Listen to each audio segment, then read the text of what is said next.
Good morning, and thank you for joining us today for the H5 Inspired webinar series. I'm Seth Butte from NAU's Arizona Institute for Education and the Economy. We are once again excited to share the stories from and for our coalition partners, network, and communities. AI implementation in schools can improve efficiency, enhance curriculum and instruction, support learning, and equip students with future-ready skills when applied thoughtfully and responsibly.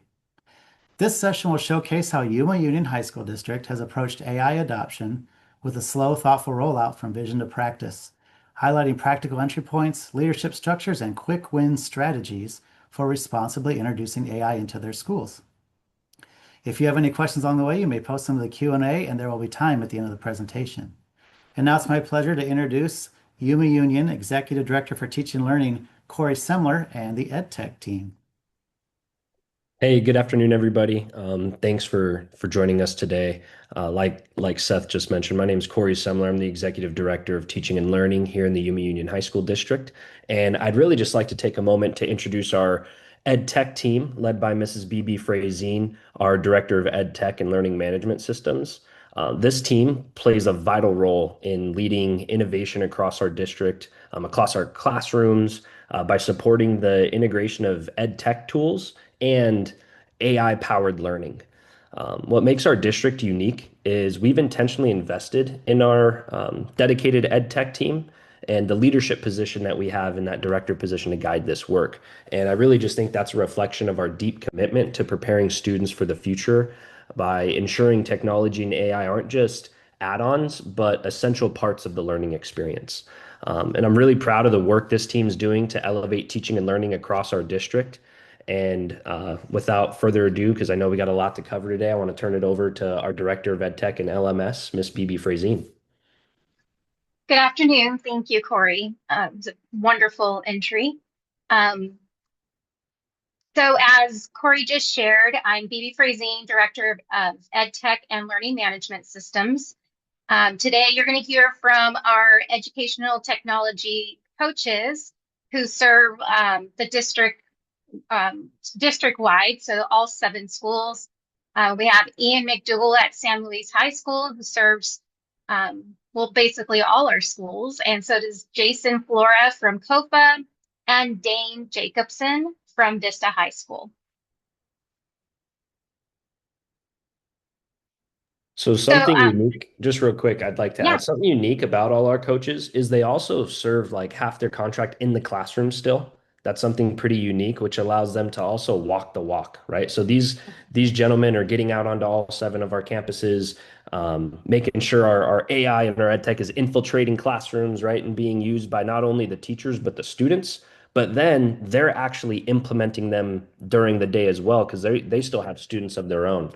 So, not only do they talk the talk when it comes to these things, they get to walk the walk, and they're definitely like exemplary classrooms that we like to bring other teachers into to watch and see this stuff in action. And so that is a unique kind of characteristic of our coaches. Sorry to cut you off there, BB, but that was something else I just kind of thought of. oh no, that's okay. Yeah, it really does lead to their credibility when they're doing professional development workshops. People that reach out to them know that they're using it in the classroom. So again, just provides that security and clarity of what's happening in their classrooms, and then they can translate that into professional development. So our guiding philosophy for our team with our district has been to be committed to responsible, intentional, and equity-focused AI adoption. This is one of the most important pieces as we continue to move forward with student outcomes and success is really using AI in a responsible way. With that, I'm going to go ahead and hand it over to Dane Jacobson. All right, so I'm going to discuss some of the work we've done so far and sort of our slow but practical rollout strategy. And so bringing it back to, I know we kind of joked about the kind of quarantine days just a little bit ago. So that was 2020. And I feel like directly after that, educational technology really exploded. And then just 2 years later, November of 2022, the world got introduced to ChatGPT. And I feel like that is where the game kind of changed for not just ed tech, but just education as a whole.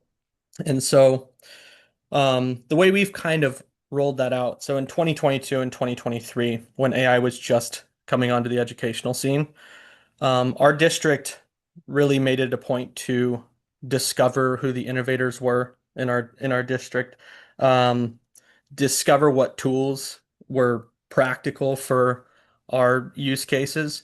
And so I always kind of joke with Ian that like our very first PDs we ever did together, before I was even an ed tech coach, were kind of these shotgun blasts of tools.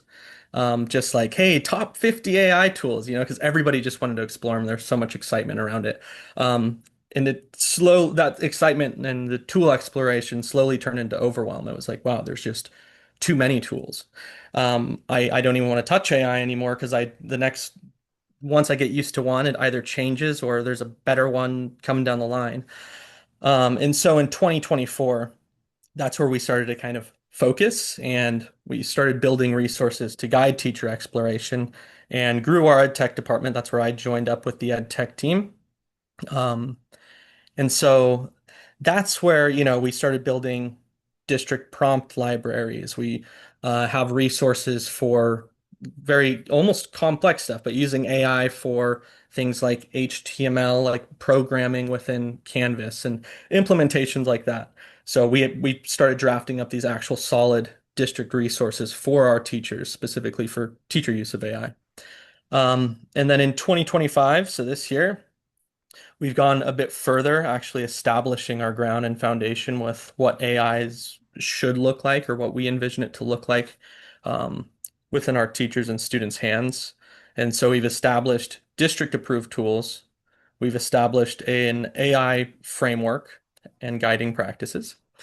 And also, we are giving a lot of targeted support specifically towards AI and teacher use.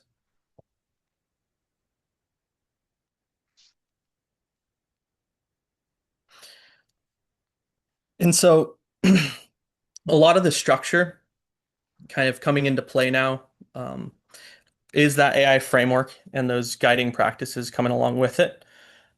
One, we developed a document. The document is ultimately meaningless without actual guidance and support through professional development and things like that. So actually putting this framework into practice is what matters, and that's kind of the drive of what we're doing throughout this year. But this framework was specifically built on research and the reality of what's going on in our district and within our community. So we made sure we conducted a district-wide AI needs assessment to figure out where we were practically with, how ready were teachers, what were the misconceptions that teachers might have. And there's a lot of misconceptions floating around on social media.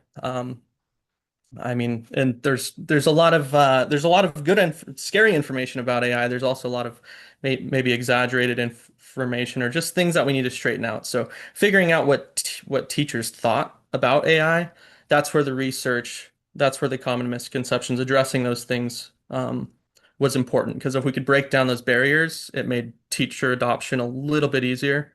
Um, and then so this framework's also supported by the Arizona AI guidance. The You should be familiar with that, Seth. Um, yeah, the AI guidance for Arizona schools. Um, Also, Anthropic's AI fluency framework it's it's somewhat in there as well, but definitely an inspiration and influence to the framework that we've created.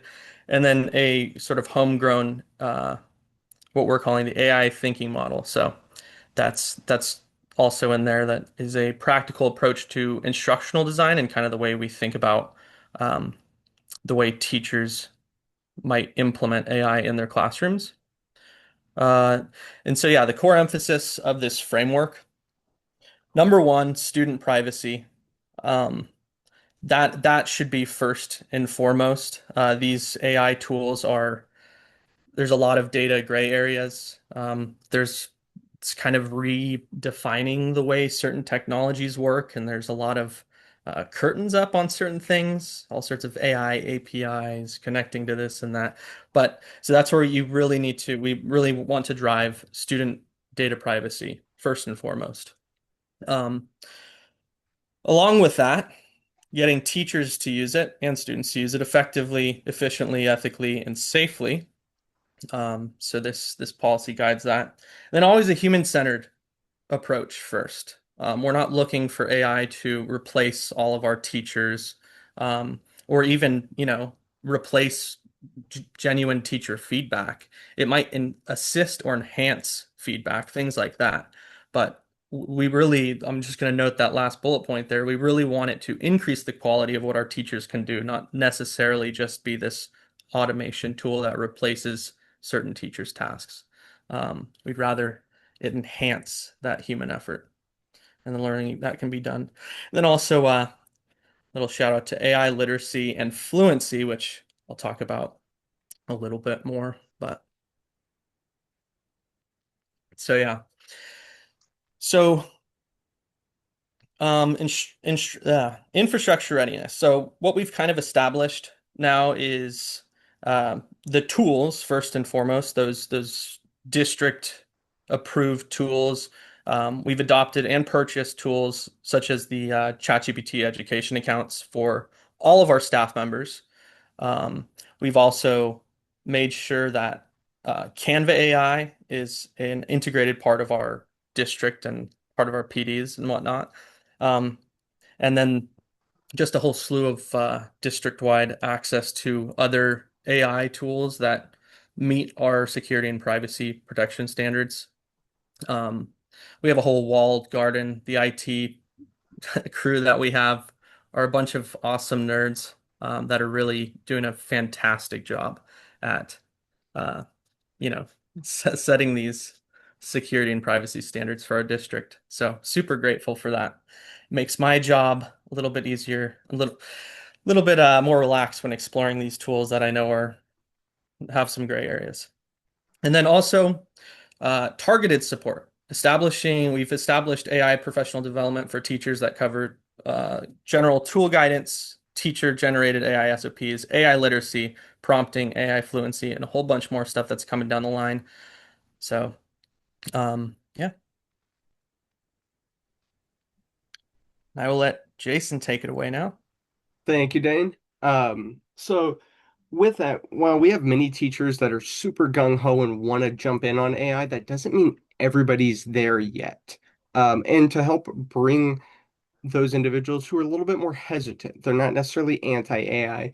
One of the ones we've done is with the tools and our PDs and one-on-ones, we'll sit down and we'll talk to them about how to use AI tools to do routine tasks.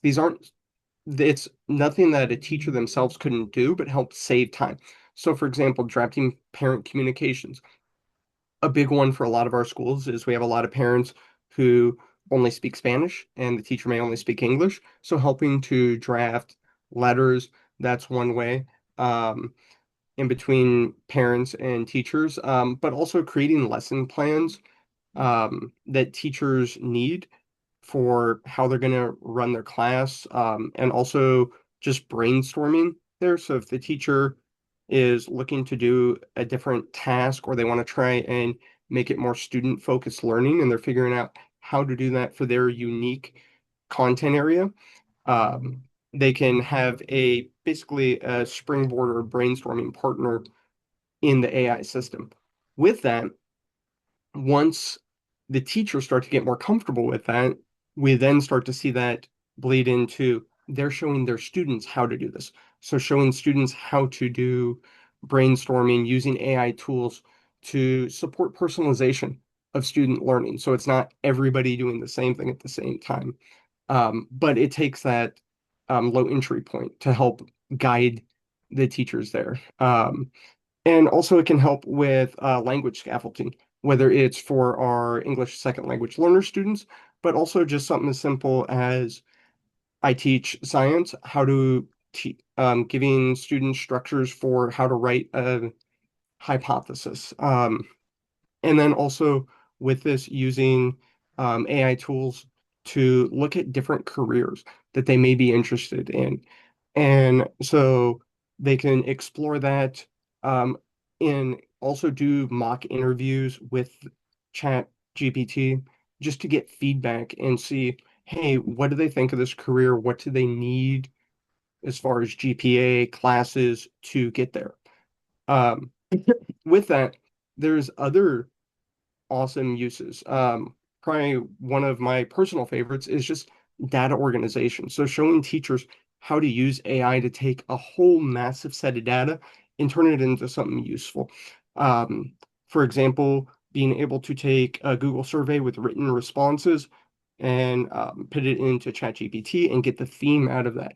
So that's much more data rich and effective formative assessments than a multiple choice one that a student may just guess their way through so that the teacher can then provide that targeted um, understanding of what their students are doing to then design targeted lesson plans that follow up and meet the students where they are. Also, it helps support creating rubrics that tell students what they're doing well, what they're not doing well, and what the teacher's looking for.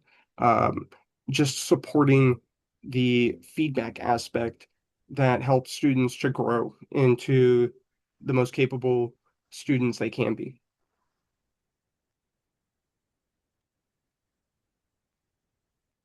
So with that, one of the things we've been doing for the last couple of years is training on AI. So we've done various different trainings from campus ones, district-wide ones, one-on-ones, just to meet the educators' needs so they become comfortable with it. Some of them are how to save time for educators as an entry point, but others are much more substantive for student-led learning.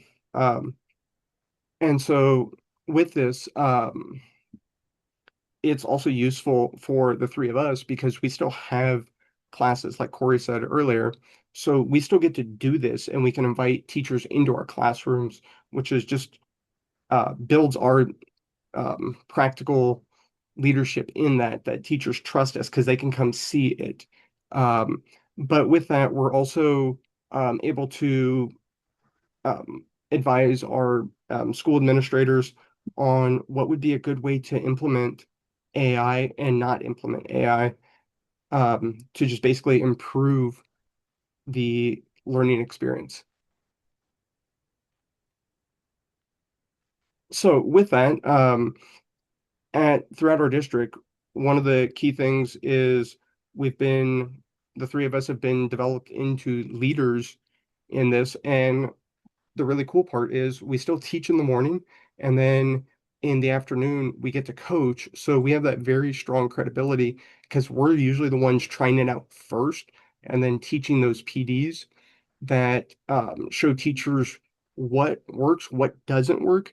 And then also, I would say on our own campuses, the benefit there is the other teachers will see that from our students. And so it starts to spread as really great ways. And then that also opens up the door to coaching teachers one-on-one or PDs because they see a cool tool that students are using and they want to learn about it. And so now I'll turn it over to Ian. Thank you, Jason. So from here on out, we're going to talk a little bit about what comes next for our district. We have spent the last 2.5 years really laying the groundwork for how we're going to not only implement educational technology, but AI first with the teachers. And now we've moved into the process of now how are we getting it into the hands of students? And I think the first thing we need to address is our district, the Yuma Union High School District, we are leaning heavily into personalized learning. And so we're trying to figure out and move forward with how AI can be a support so that every student has access to a personalized education. And one of the things that we've done with that is we have brought in the AI and done trainings for staff just recently, and have more planned for basically how to provide remediation and enrichment right now, with the end goal being the development of learning pathways that students can work through at their own pace and at their own ability level. And so we're just scratching the surface of that this year, but long term, that's definitely one of our goals. One of the other things we're really focusing on this year is the development of standard operating procedures with our staff. We've done a lot of professional development around this with our staff so that they develop these SOPs to be used with students so that the students really are understanding when it is acceptable to use AI, when it isn't acceptable, as well as the expectations from teacher to teacher. As our students are being prepared for college and career readiness, they're going to work in jobs and industries where some are going to be very lax on their AI use and others are going to be a little more strict. And we really want to prepare our students for that future success, starting right now in high school.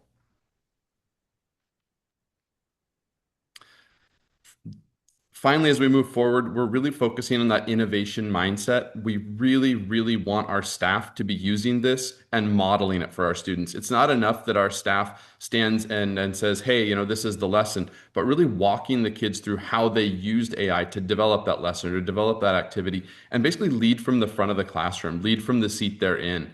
As modeling this for that. And so as the ed tech coaches, we spend a significant amount of our time doing that exact same thing. We model it for the staff through our professional development. And the idea is we really want teachers to feel comfortable basically taking what we give them as a starting point and then going from there. And our district is incredibly progressive in allowing teachers to really explore and try new things. As long as they meet the privacy requirements of our district's IT department, teachers have a lot of freedom to try new tools and really figure out what's going to work for them in their unique situation. And as we get more and more of that, it all ends up in the hands of the students. And the more and more we can get it into the students' hands, the more prepared they're going to be for the future as well. And finally, we are trying to scale this. We started with a very small group, essentially just us, Dane, Jason, myself. And we're bringing more and more teachers on, and through our professional developments and working one-on-one with teachers and going into the schools in the afternoons, we're seeing it grow.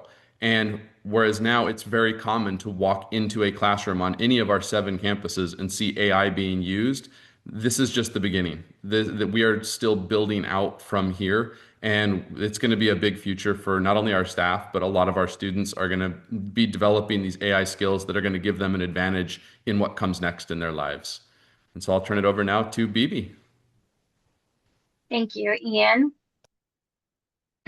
So just a practical guidance for this coalition is to really think about what are your steps, what are you going to start with, and where can you go? Especially for districts that have mixed readiness levels right now. So that is very common. It is very much something that needs to be taken into account as you start to develop a timeline and start thinking about what does the future look like? What are our next steps? So beginning with productivity cases is really how we started for staffs, how to do some quick productivity like emails, reports, instructional prep. These things can reallocate the time a teacher has to put into students. And so that is one piece that we're trying to really support and nurture, is that get that productivity out of the way, because the time can be well spent with students, more one-on-one feedback and so on. So that was our first step. Then providing professional development. AI ethics and classroom safety is of the utmost importance, and our assessment, our needs assessment, really showed that teachers were concerned. What is it going to look like? How are we going to make sure our students are in compliance and they have ethical standing and ground? And so we have provided professional development and have a year already planned out of what that looks like for the AI pathway professional development that the gentlemen are providing, and looking at ethics in everything that we do and reminding of standard operating procedures that need to be in the classroom. And that's really how we started our pathway this year with AI, was having a standard operating procedures professional development that was open to the entire district to attend virtually and just learn what is out there, what is best practices, and for us to give the opportunity to look at our framework to see how that will help support and put some guardrails up in the classroom. Thirdly, we do pilot some student-facing use cases. As you already heard, the gentlemen here in this room, they have really had the opportunity to trial and error with students to see how students can, and in their words, break the AI and see how we can make sure that we are on our best defense when it comes to how can we make sure to be more proactive than reactive. And then building the leadership support roles. The gentleman didn't really jump into it too much, but in the scaling of what they have done in the last 2.5 years has really provided a lot of folks who are passionate or curious when it comes to technology in general, but AI as well. They reach out, they're constantly asking if they can be a part of this team. Can they provide professional development? Our most recent September Professional Development Day, that was district-wide, a great portion of the sessions that were provided had an aspect of either ed tech or AI within its framework.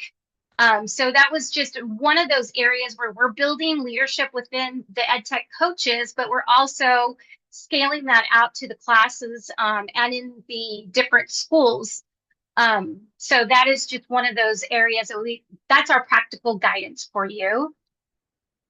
And then also what to avoid.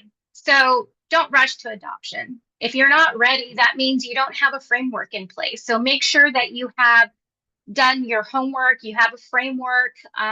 This shows teachers that you have fully thought of everything that is coming ahead and that you're being proactive about it. So not rushing into adoption, but creating a framework before you start stepping into that. Avoid student-only rollouts. We really want our teachers to be empowered here. And so a part of that is developing what the structure of the classroom looks like, giving teachers confidence and empowerment to be able to hone in on AI themselves and what they can do with it. So preparing your staff is just critical to success for AI. And then avoid lack of communication. So one thing at Yuma Union that we have is complete, clear communication from our cabinet discussing what their vision is down to our executive director and myself being able to talk about what the future holds and what new things we can try and do, to our ed tech coaches being able to communicate that out with their peers and just developing a vision and plan. If you have that, you're setting yourself up for success with your staff. All right, and closing it up. So kind of a call to action to everybody who's in this, AI integration process.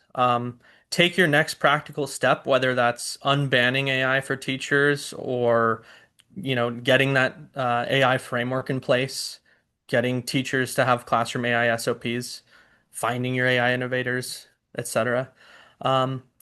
Also, feel free to collaborate with our district as a partner in AI integration and innovation. We are super passionate about AI integration over here and would love to share anything with anybody. So yeah, please, it'd be, even if it's just a discussion. And then always definitely strive for structured AI use. I think all of us, even the people who love AI, can't stand unstructured AI use. So I think if you're not a fan of AI right now, I think we're on the same page, but I would rather clarify that we're not fans of unstructured AI use. So yeah, strive for structure. Thank you. Oh, thank you so much. That was awesome. And I appreciate that you're willing to work with anybody that wants to reach out to you. I do have a quick question. Um, can someone speak briefly to the benefits or the advantages of to paying? You said you paid for ChatGPT, I believe. What's the advantage to paying for a system versus just using what's out there? Yeah, I mean, there's several advantages of that, and I know they could probably speak to some of the nitty-gritty or granular things more than I can. But from a district-wide perspective, one of the biggest things is prior to that agreement, right, that we have with OpenAI or Chat, um, is the security of your data that you put into it, right? So now, go entering this formal agreement with them, we're able to upload student information into it, different things like that. That prior to that, were not only discouraged but just simply not allowed, right? Because student information and keeping that data secure and private is obviously important. But now that we entered an agreement, we have maybe our ESS teachers, right, in the special education world, can now throw IEPs into it. We can throw other information in there that it is very sensitive, but we can do it with good conscience, knowing that OpenAI is going to do their best to protect it and keep it private. So that really allowed our teachers to blow the top off of its use, and not be so hesitant in regards to what they're putting in there. How much can I share? What can't I share? So it's allowing things to be ultra personalized. That was the big reason, right? It also gave us the next level up. Is it called Plus, Dane? Is that what? Yeah, yeah, it's pretty much equivalent to Plus. You got all of those features, and that's Yeah. one of the great things because if teachers don't have that or aren't willing to buy into AI because the $20 price point per month, well, now that we can supply that to teachers, we're able to give PDs on it and make that PD much more expansive and effective across PLCs and all different subject areas. Yeah, it gives a more equity across the district. And we also have the ability to we have wall gardens. So with our technology team, our department downstairs, they have really educated us a lot on the safety that needs to go into this. So developing wall gardens, and having that safety guardrail has been something that has really kind of changed how we see AI and also how we represent AI to our teachers. And the plus upgrades allow our teachers to like generate more documents per day. They allow them to, the products that ChatGPT could spit out. If you just have the free or unpaid version, you're kind of limited to number of those per day. But in ours, they can constantly generate, whether it be documents, slide decks, PDFs. I mean, you name it. AI generated images. I mean, and so it's pretty neat that now the products that AI or that chat specifically can help create, and they can definitely speak like week to week. I feel like it does more. We're getting updates constantly, um, to to again do this just next level. Something else that the agreement does is they do not use our information to create the next iteration. So like our input to the system isn't used to drive their innovation either. So that's just another layer of that data security, that we get with that. Thank you. Yeah, I know that's a question that comes up for schools or districts that aren't as far along as you are in your implementation or and rollout. So I just want to make sure that's real clear for everyone. So thank you. Well, that's about wraps it up. Anybody have any last thoughts, or are we ready to call it a wrap? I just want to say one more kind of to echo what Dane said there at the end. We're looking for collaborators. Our Awesome. team does a great job. I know that when we were first getting off the ground, there was a few other districts that we kind of looked towards to guide our work. Agua Fria being the one in state, right? But Hmm. now I feel like our team is really ready for that next step, and that next step really does require collaboration and others, so we can not only learn from others but problem solve with others. So really hopeful that people reach out, so we can, as a state, really advance and move forward here. But Seth, really appreciate you giving us the platform to share today. You're welcome, and I really appreciate you all taking the time and sharing your experiences. I'm sure that others are going to learn from that as well.